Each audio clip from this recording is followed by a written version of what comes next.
Bonjour à tous, j'espère que vous allez bien. Nous voici de retour pour un nouveau partage. J'espère que vous avez la pêche, la poire ou l'abricot. Alors on va tout d'abord... D'accord, il n'y a plus... Ah mince, j'essaie d'allumer l'encens. Oh, une seconde.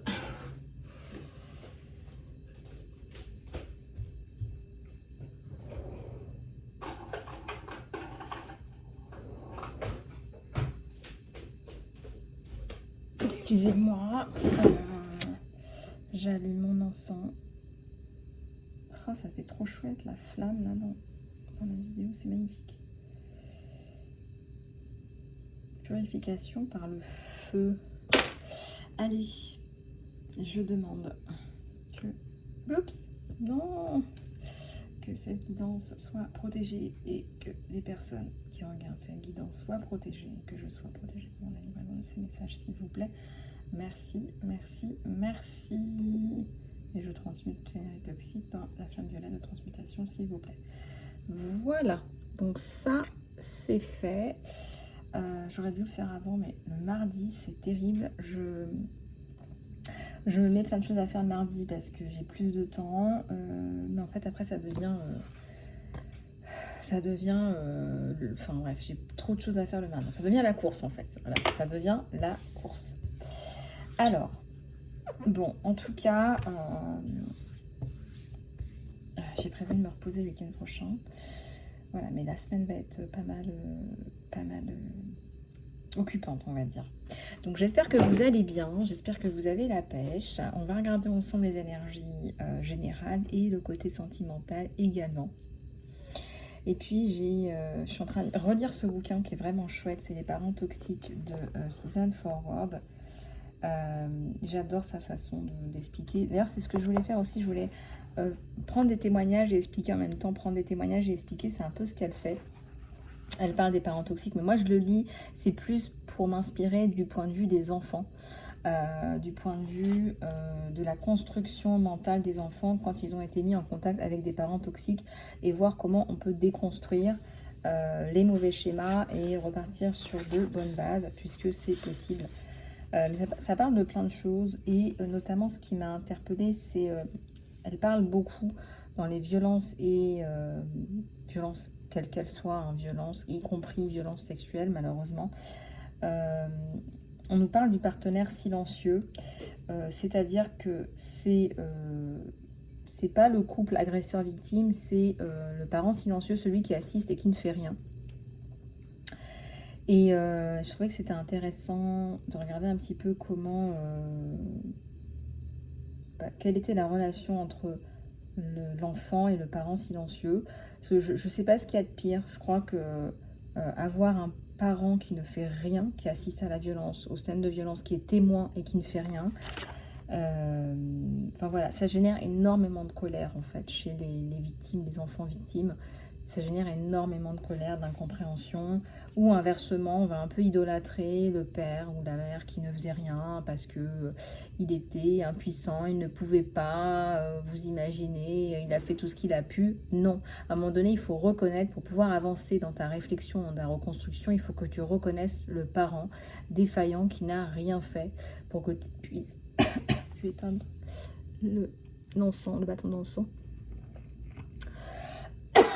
pour que tu puisses te reconnaître en tant que victime et dépasser ce statut de victime. Il faut d'abord que tu te reconnaisses victime, sinon ça tourne en rond. Donc, il y a beaucoup de parents qui sont donc insensibles à la tristesse, à la colère, etc. Voilà. Mais je trouve, je sais pas, moi je trouve que la personne la plus coupable, c'est la personne qui ne fait rien. Voilà. Et on se sent trahi. Voilà, il y a un sentiment de trahison qui est incroyable, qui est généré en plus du rejet, de l'abandon, la trahison. Ça fait partie des 5 souffrances d'ailleurs, des 5 pires souffrances qu'un être humain peut expérimenter dans sa vie. Et c'est Et après, on met plein de mécanismes en place pour pallier à ça. Et c'est là, en fait, qu'on crée les mauvais schémas. Ça me dégoûte de lire ces témoignages de rapports incestueux. Donc, qu'est-ce qui se passe? Peu importe les violences. Hein. Là, je parlais des violences sexuelles, mais il y a les violences verbales, les violences physiques. Dans les violences verbales, on voit quand même des phrases très ambiguës, à double sens, du style tu seras toujours ma petite nulle à moi. Et ça, je l'ai lu dans ce bouquin en témoignage, et ça, c'est terrible, ça. Hein. En plus de toutes les violences verbales, etc., la conclusion de ce papa, c'était « Mais t'inquiète pas, tu seras toujours ma petite nulle à moi, ne t'inquiète pas, tu seras toujours nulle, quoi, à mes yeux. » Voilà. Mais avec un petit chouïa d'amour, hein, tu seras toujours ma petite nulle à moi. Hein, voilà. Je ne vais pas te remplacer, hein, je serai toujours ton bourreau, ne t'inquiète pas. Bah oui, parce que c'est le chat et la souris. Hein. Le chat, il sait qu'il y a une souris, il ne va pas changer. Hein. Il ne va pas changer de trou, il ne va pas changer d'endroit. Il sait qu'il y a une souris et donc il y va.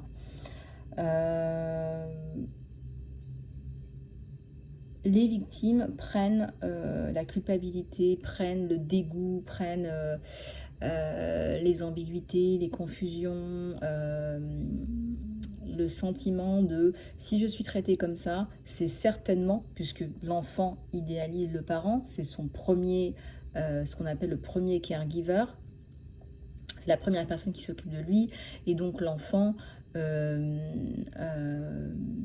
idéalise, voire idolâtre le parent en se disant bah, c'est mon parent, donc il doit sûrement savoir ce qu'il fait, puisque je mets quand même ma vie entre ses mains, c'est lui qui m'a fait. Et donc la problématique c'est de dire bah, le parent sait ce qu'il fait, je m'en remets à lui. Si je suis si maltraitée, c'est que je suis maltraitable, c'est que je ne suis pas bien. La conclusion c'est je ne suis pas bien. Et où je ne suis pas suffisante, où je suis quelqu'un qu'il faut maltraiter parce que je ne suis pas bien, je ne suis pas assez bien. Et c'est exactement là le problème, la problématique, c'est que on a le sentiment d'être pas bien, d'être dégoûtant, d'être une mauvaise personne en fait. Et ça, c'est le sentiment que les enfants victimes ressentent. Et ils peuvent s'enfermer et vivre dans cette prison mentale toute leur vie. Il y a des gens jusqu'à l'âge de 40, 50 ans, voire à la fin de leur vie, qui ont toujours le sentiment de ne pas être assez, de ne pas être assez bien, et qui peuvent éventuellement reproduire le même schéma. Parce que ces parents toxiques ont eux-mêmes souvent, très souvent, été victimes de violences, quelles qu'elles soient. C'est hyper intéressant, je vous en lirai peut-être quelques...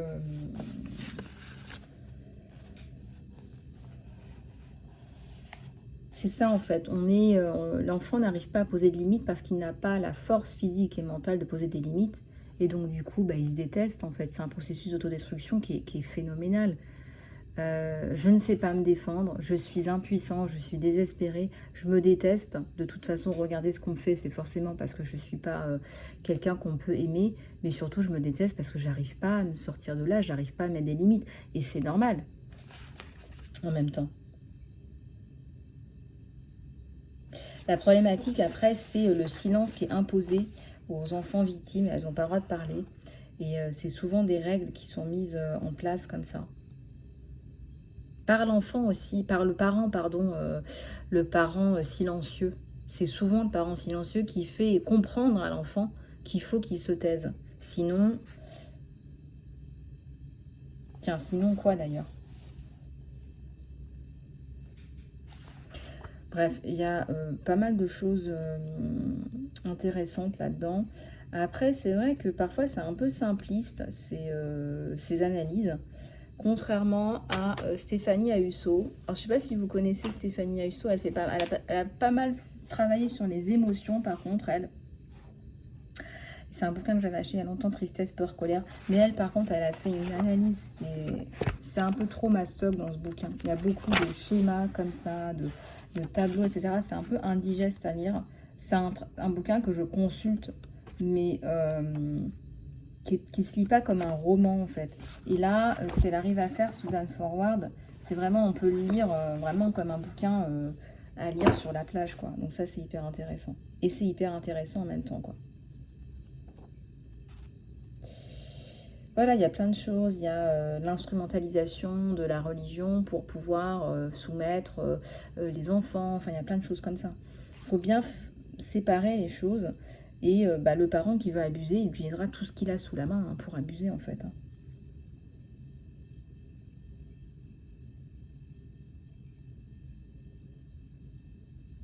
Ce qui est fou, c'est la déformation de la réalité.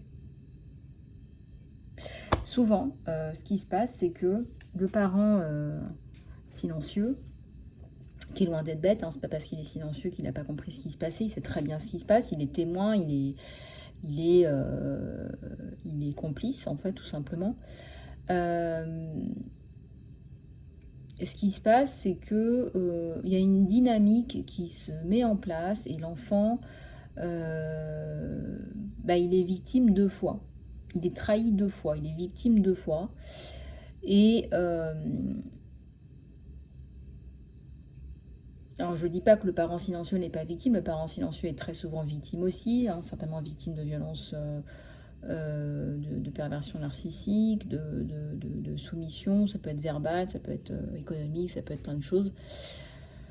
Ça peut être physique aussi, très souvent, il y a le couple maman-enfant qui se font taper dessus et qui sont victimes de toutes sortes de violences, c'est très souvent le cas. Et du coup, alors l'image que l'enfant a de lui-même et l'image que l'enfant a de sa mère sont totalement transformées en fait. Moi, je pense qu'il faut partir. Si vous êtes dans cette situation-là, il faut partir. Honnêtement, il ne faut pas rester dans des schémas aussi toxiques, quoi.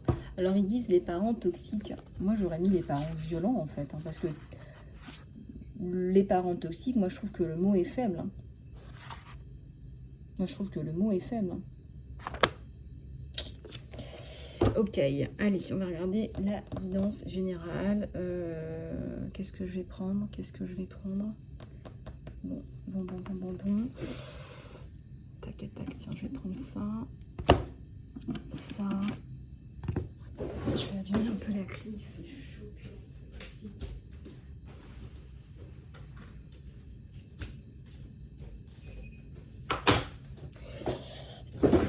Alors, on va aller regarder tout ça. J'espère que ça va chez vous. Et pour les travailleurs et travailleuses de lumière, donc je vous ai parlé de la formation en 5 étapes, réalignement à votre mission de vie, pour enfin mettre en place votre mission d'âme, votre mission de vie. Donc elle est à prix réduit jusqu'à la fin juin. Donc surtout, contactez-moi pour pouvoir en profiter. Voilà, allez, c'est parti. On va regarder tout ça ensemble.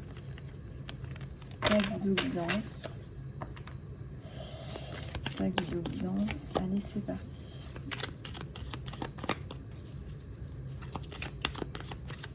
Oui, alors si tu n'es pas d'accord avec mes messages, sache que je transmets des messages et que il n'y a absolument rien de personnel a priori. Donc ce que je te propose, c'est si tu n'aimes pas ma façon de travailler ou des choses comme ça, c'est d'aller voir sur d'autres chaînes. Peut-être que tu trouveras ton bonheur. En tout cas, ici c'est mon espace aussi de liberté. Je fais un peu ce que je veux. C'est d'ailleurs pour ça que j'ai ma chaîne d'ailleurs.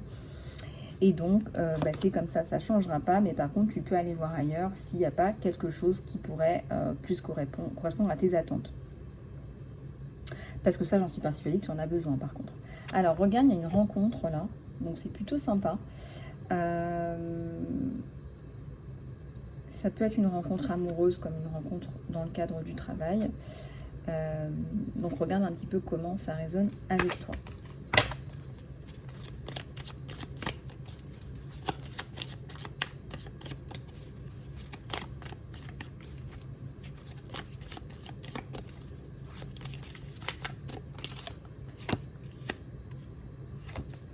Alors, je déroule.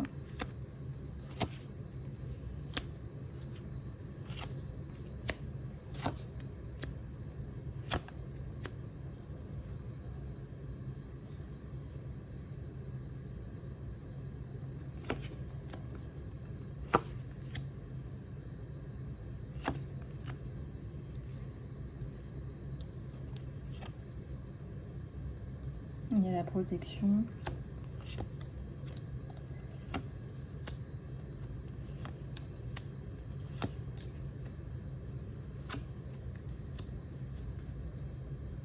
Il y a des blocages là sur vous. Hein. Il y a des blocages, regardez. Des blocages par rapport à un enfant. Alors le serpent est à l'envers, mais c'est toujours bloqué. J'ai une femme, là peut-être une maman, là qui est un peu triste tout net. J'ai la construction, j'ai la maison, j'ai la mort. Plus que la mort, il y a la faux, mais j'ai la mort d'une situation par rapport à la maison. Mais on vous dit d'attendre.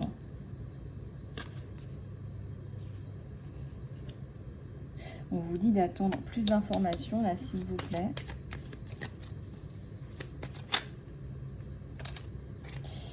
Alors là, j'ai un couple et j'ai l'étranger. J'ai peut-être le départ de deux personnes. Où j'ai deux personnes peut-être qui se rencontrent à l'étranger.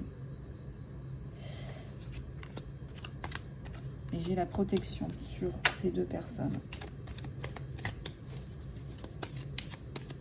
C'est un homme qui est un peu leader là. Il est entreprenant.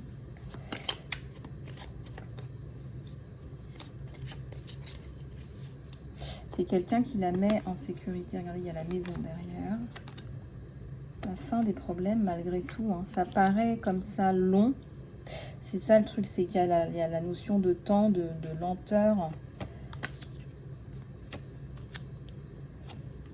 Il y a la réussite. Hein. Donc, sur ces projets, ça prend du temps. Il faut donner le temps au temps, comme on dit. Hein.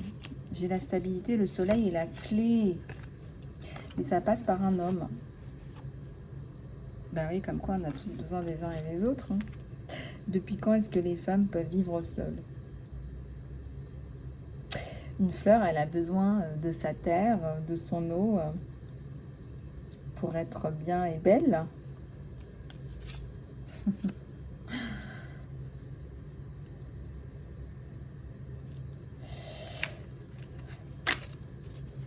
Donc il y a un énorme soleil. Il ne faut pas perdre confiance. Il ne faut pas perdre confiance, mais alors pas du tout. Du tout, du tout, du tout. Vous allez vous sentir de mieux en mieux et ça se voit. Hein, quand on se sent bien à l'intérieur, ça se voit à l'extérieur. Il y a la fin des choix, donc vous avez pris votre décision et une décision qui est protégée.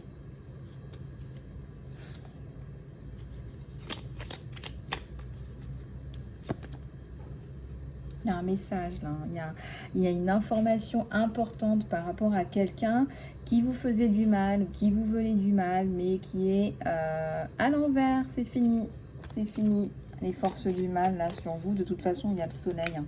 Dans ce tirage, il y a le soleil et la clé, et ça s'appelle comment ça? Mince, faut que je retrouve le mot. Oups, des rhododendrons. Non, c'est pas des rhododendrons. C'est du lys. Je me trompe pas. Attendez, je vais regarder. Tac, tac, tac, tac, tac. C'est du lys. Non, c'est pas du lys. C'est le trèfle alors. C'est le trèfle, donc c'est la chance, c'est la réussite. Il y a un trèfle à 4 feuilles là. Et il y a un 2 de trèfle, donc c'est aussi la réussite sur le couple. Ah bah regardez, il y a la bague au moment où je vous dis ça. Bah c'est une belle alliance, dis donc. Bon, j'étais sur un tirage général, c'est la fin des souris, c'est la fin des serpents, c'est la fin des renards. Et on va se stabiliser. En tout cas, lui, il va vous stabiliser. Hein. Là, lui, il va pas vous lâcher. Hein. Il va vous stabiliser.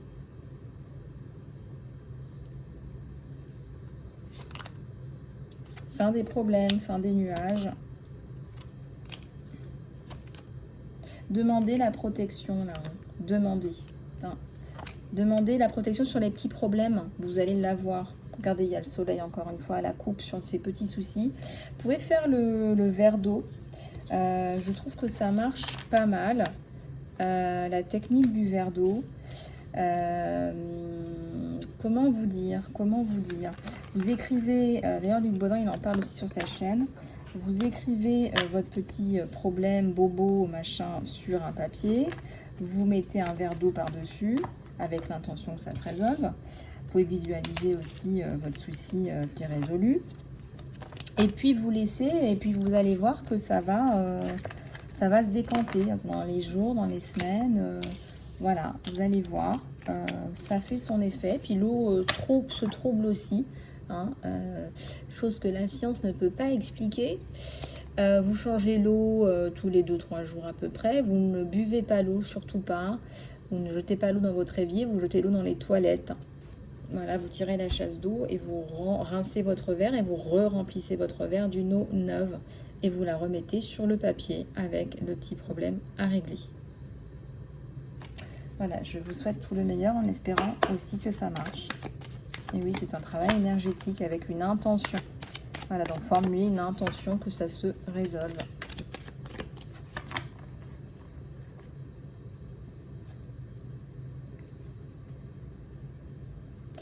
Ouais, il y a quelqu'un qui a essayé de vous créer des soucis dans la maison. Ouais. Donc ça, c'est terminé. Hein. Là, c'est terminé. C'est bon, gardez espoir. Mais là, c'est terminé. Échec et mat. Échec et mat. Voilà. Voilà, tout simplement. Échec et mat. Bon, alors, on va regarder avec celui-là. Celui-là, l'oracle de la forêt. Donc, les messages sont plus spirituels. Regardez, les cartes, elles sont magnifiques. J'espère que ça va vous plaire.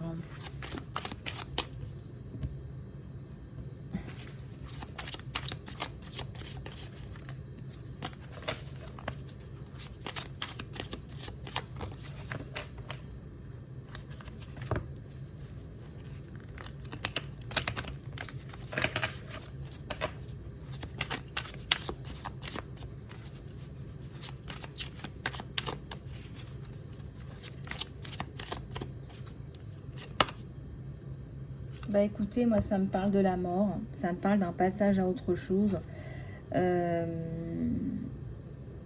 Changement radical là, de vie, de projet, ça y est, ton grand changement arrive. Ton grand changement arrive. Et ça va être plutôt pas mal.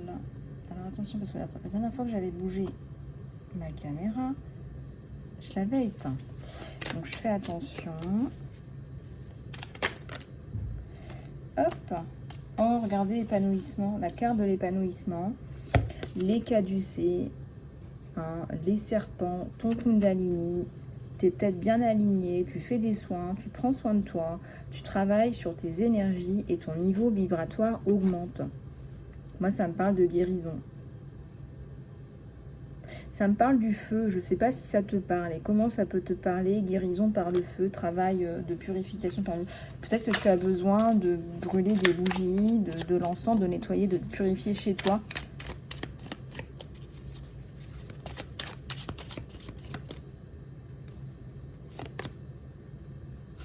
Tu prends une grosse décision, mais bénéfique. Ça nous parle de gros changements. Regardez, il y a le feu au moment où je vous dis ça.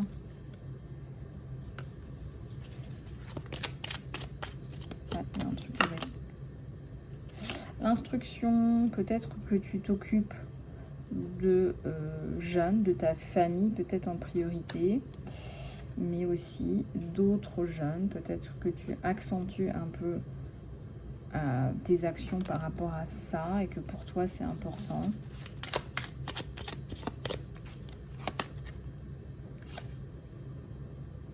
Des messages là, où on parle de toi, c'est aussi possible.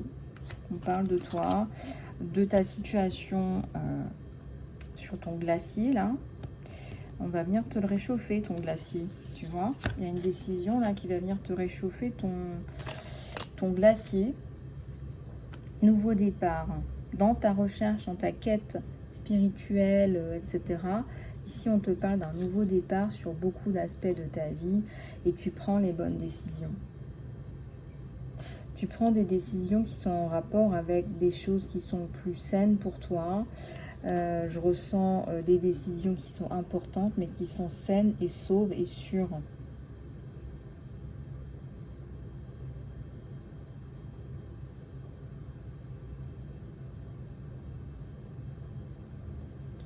On te dit de prendre cette décision et ensuite de prendre ton temps. Guérison.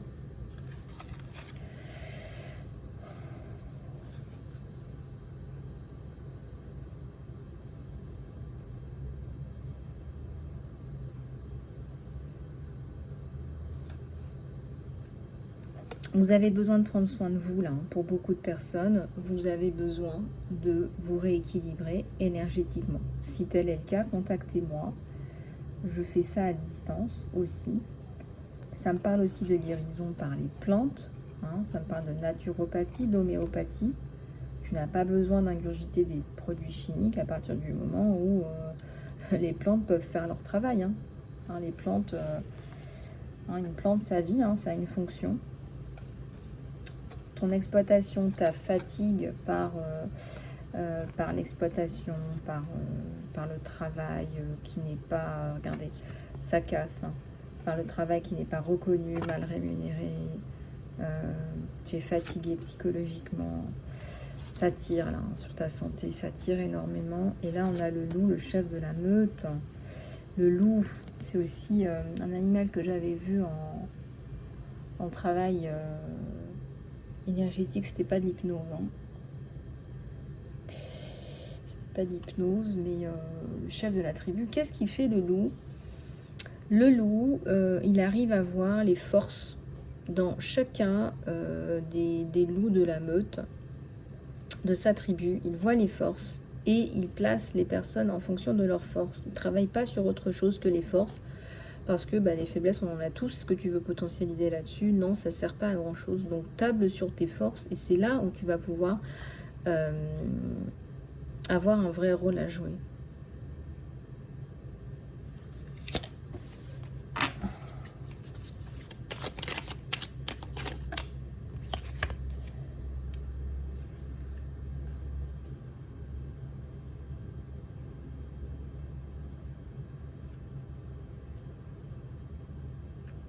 Ça me parle encore de messages, de communication, mais aussi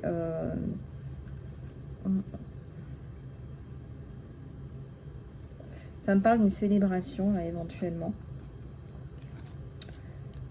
Ça me parle d'une célébration, éventuellement. Tes désirs de cœur, tes besoins de cœur sont assouvis.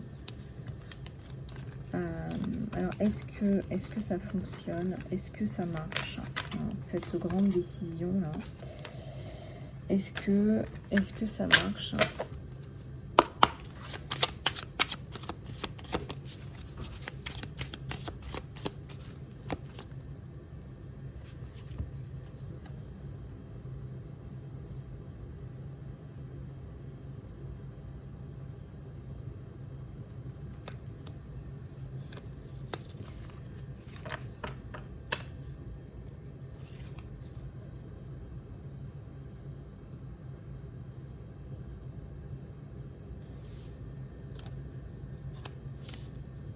Tu dois te dédier à ce projet ou à ce truc-là. Regarde, il y a la réussite. Hein. Tu mets des efforts en place, tu réussis. Tu fais des efforts, tu réussis. Tu mets des choses en place, là, tu réussis. Là, j'ai une femme, là, qui travaille, qui cible, qui... Après, l'archer, c'est aussi quelqu'un qui sait ce qu'il fait, hein, qui cible bien, hein, qui touche. Hein. Quand on dit ça, tu touches, c'est que tu fais les choses correctement. Tu touches, quoi. Dans le respect de sa tradition, moi je dirais dans le respect de sa mission d'âme, je ressens un chaman, là. Je ressens quelqu'un qui gère bien aussi peut-être ses ennemis, hein, qui arrive à passer au travers.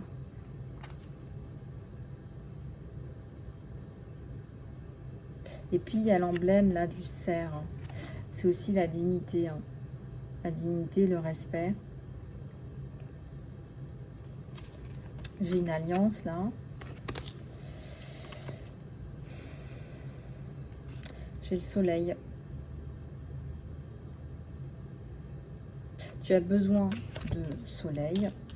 On me parle encore des énergies de feu. Tu as besoin de te requinquer.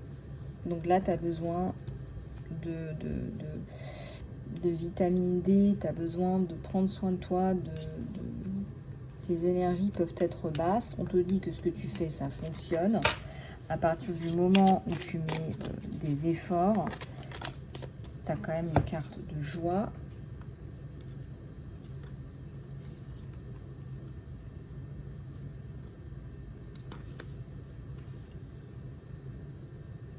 C'est la fin de la chute, là.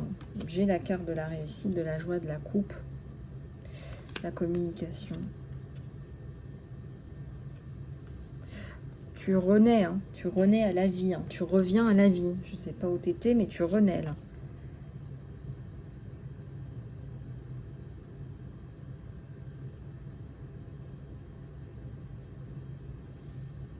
Il y a quelque chose de très simple. C'est comme si tu actives, on va dire, entre guillemets, qui tu es vraiment, la tradition, on appelle ça, là ils expliquent ça comme ça. Hein. La tradition, tes pouvoirs ancestraux, tu actives tout ça, tu es dans le succès. Tu es dans le succès. Peut-être que tu es dans les affaires, hein. C'est possible. En tout cas, ça fonctionne. Allez, on va regarder le sentimental, sans plus tarder. Le sentimental. Je vais prendre celui-là. Vous pouvez me contacter pour la guidance après-midi jusqu'à la fin du mois. Elle est après-midi. Donc, profitez-en.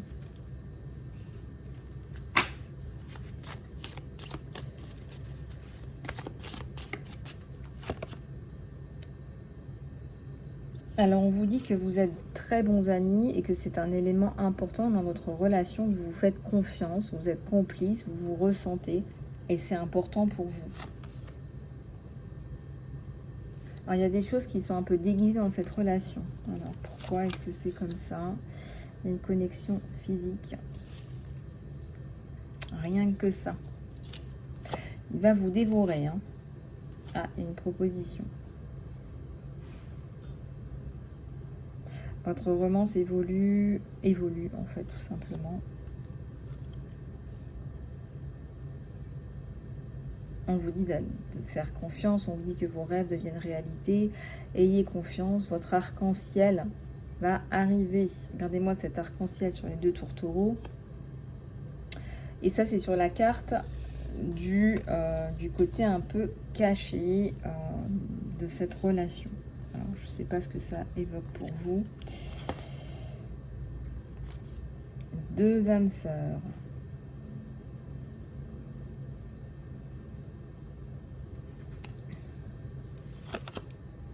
Une connexion qui vous guérit. Cette romance va vous guérir au-delà de tout. Je pense que c'est une personne qui vous guérit déjà par cette complicité, par cette connexion, par tout ça. C'est une personne qui croit en vous, qui croit en votre potentiel et par cette confiance qu'il vous donne, ça vous guérit. Il y a quelqu'un qui vous aime et qui vous guérit en fait. Bon, vous allez vous contacter là. Il y a un contact, là, il y a une prise de contact.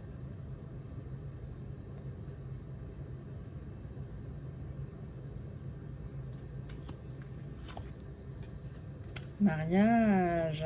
On vous dit que les sonnettes du mariage sonnent.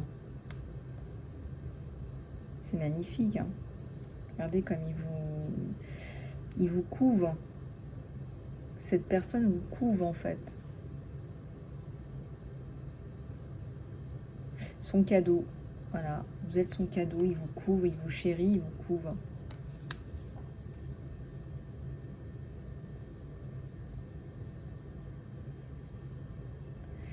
Vous, là, en ce moment, vous êtes dans les énergies de guérison, de compréhension, de joie, de célébration.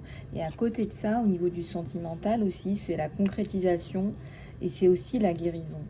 Qu'est-ce que vous voulez de plus? C'est-à-dire que vous êtes totalement en train de vous réaligner sur tous les aspects de votre vie. Alors, restez jusqu'à la fin. Je vais vous parler encore une fois de la formation pour les travailleurs, travailleuses de lumière. Donc, je garde mon post-it de côté pour vous. Pour ceux et celles qui n'ont pas vu la guidance d'hier encore. Les vacances et un temps divin. Laissez-vous du temps, temps divin. Enfin, laissez-vous du temps. Il y a un temps divin pour vous deux. Regardez, on a cette horloge qui sonne pour vous réunir, vous deux. Et ça peut être un moment de pur bonheur à deux.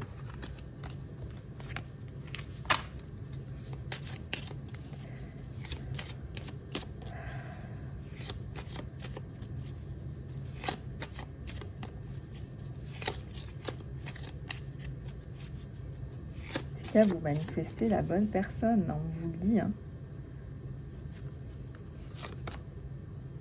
Lâchez prise sur le passé, ça vaut plus le coup de s'enquiquiner pour ça. On vous parle d'un partenaire de vie. Hein. On vous parle de jeu, d'un partenaire de vie, de jeu, de fun. Voilà, ouvrez votre cœur parce que vous tombez sur la bonne personne. Voili, voilou.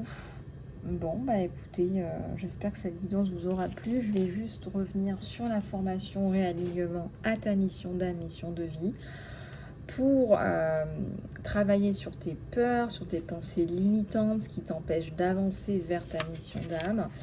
Deuxièmement, eh bien, comment le faire, la mise en place de ta mission d'âme. On va étudier ensemble tes blocages par rapport à ton abondance, etc. Donc, comment le faire, comment le mettre en œuvre.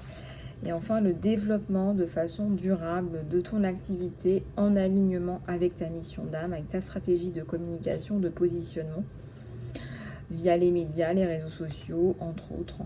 Et puis ensuite, je te propose une session de coaching de groupe pour interagir avec des personnes comme toi. Peut-être que vous aurez les réponses à vos questions et cet esprit d'entraide à vous porter. Et puis enfin, je te propose un suivi après un mois et cette formation est disponible en anglais et en espagnol, bien évidemment.